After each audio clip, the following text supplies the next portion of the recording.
Hello students.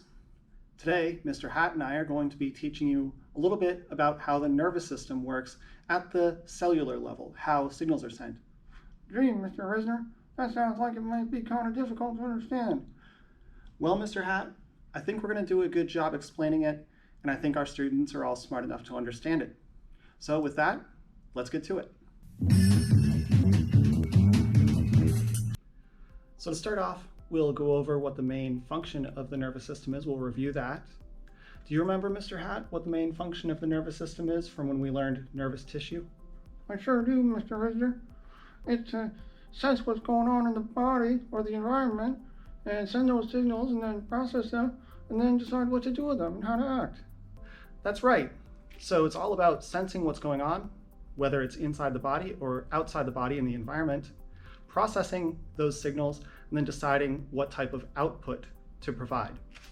And so you can see on this diagram a sensor. This would be like a touch sensor. And this yellowish, orangish arrow is going to be an electric signal called an action potential. And so the sensor here, the touch sense, would come in on this nerve, called an afferent nerve, because it's carrying information to the central nervous system, which would be the brain and the spinal cord. They process that information and then send out a signal to something, whether it's a muscle or a gland or an organ, and tell it how to respond to that stimulus. It can be autonomic, whether it's something you have conscious awareness of or control, or somatic, like your muscles and things that you do have conscious control over. Well, that sounds pretty clear, Mr. Risner. Thanks, Mr. Hatt. Also, in addition to electric signals, you can see in between the gaps here between neurons, there are also chemical signals being used, and those are neurotransmitters. So next we'll cover all of the stuff about the electric signal, the action potential. Then we'll move on to the neurotransmitters, the gaps between neurons, and synapses. That sounds like a lot of fun, Mr. Risner. It's going to be. So as stated before, the action potential within the nervous system is the electric signal that's being carried. And it's carried along the axon of a neuron. So here I've drawn two neurons, and it's this electric signal that will always be that color in this video. Next, I'm going to show you a close-up of a section of this axon to show you what that electric signal really looks like and how it travels. Now, before we can understand how the signal travels, we need to understand what the axon looks like before a signal is being transduced or transmitted. Inside the axon, it's a little bit more negative. And so I've drawn these red negative signs. And those are ions that would be represented here, negative ions, things like chloride, phosphate, sulfate, nitrite. Outside of the axon, it's more positive, and that would be because of ions like potassium ions, calcium ions. That's what we talk about when we are saying that it's polarized. Polarized means that negative and positive charges are separated. There's a lot of energy used to pump positive charges out. There's an enzyme called a sodium-potassium pump that uses energy to pump out 3 positive potassiums, but only let in 2 positive sodium ions. And that's why there's more positive charge on the outside and potassium on the outside than on the inside of the cell, where it's a little bit more negative and there's much more sodium. Now, the action potential is when there are proteins that I've not shown here, but the proteins are going to let the potassium ions in.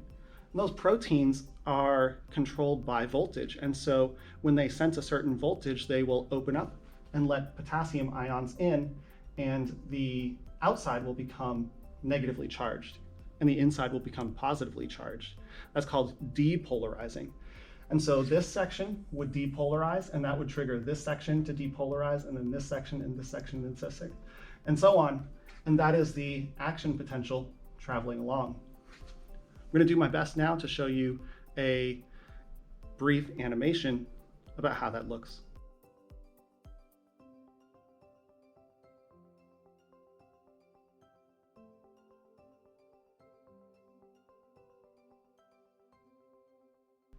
So That was my best attempt at showing how an action potential would move through that section of the axon. That was pretty smooth, Mr. Risner. You did a really good job. Well, thanks, Mr. Hat. I just have one question. What happens when the action potential gets to the end of the axon? Well, so when it gets to the end of the axon, that's called a synapse. That's what we're going to talk about next. Now, a synapse is where the end of one axon on one neuron connects to typically the dendrite of another neuron.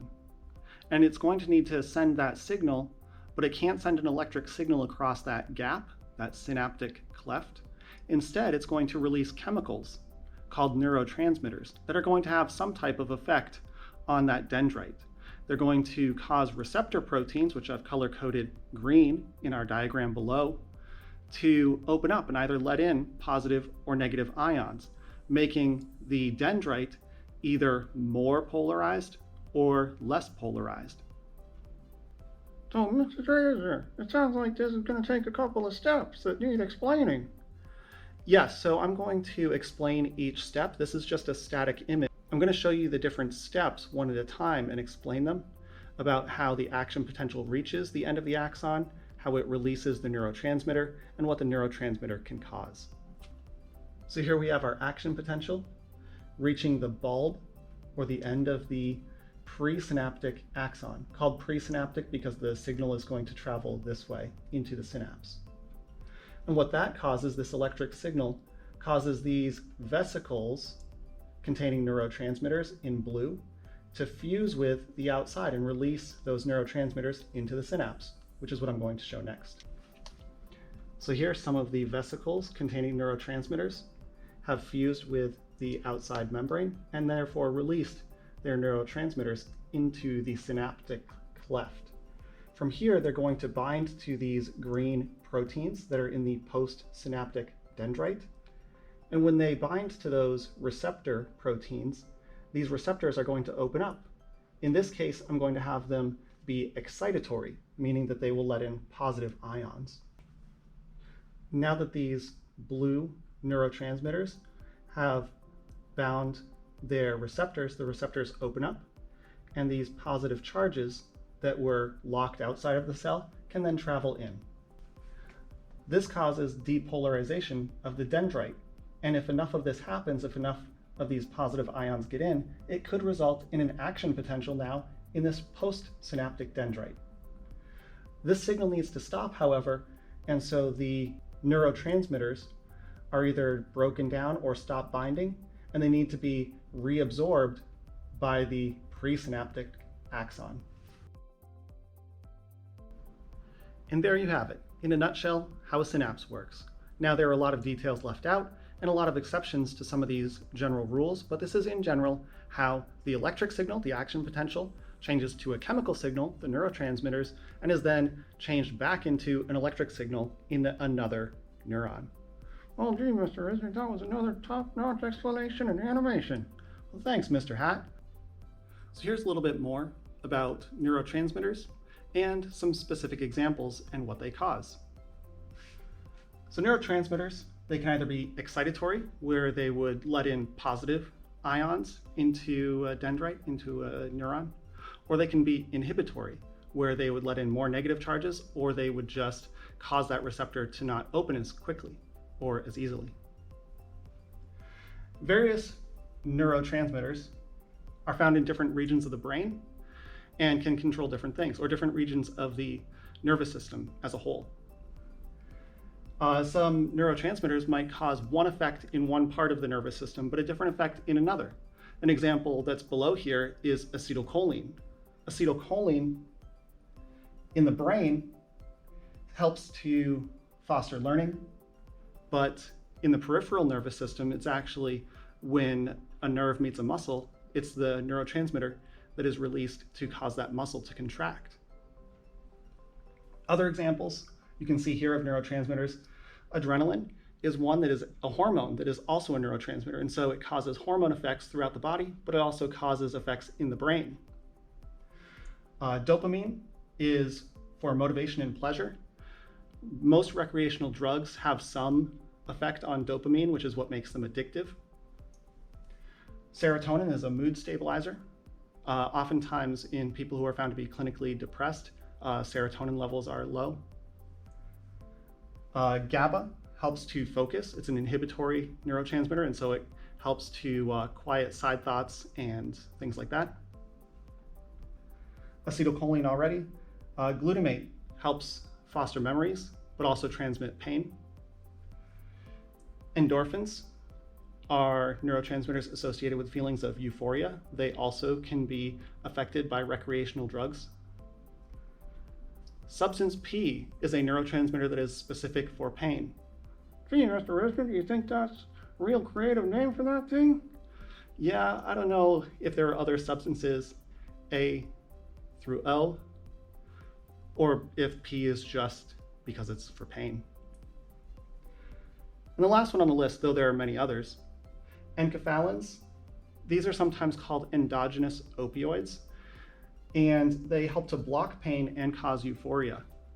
Opioids that people take recreationally typically are agonists, or they mimic or enhance the effects of endorphins and enkephalins.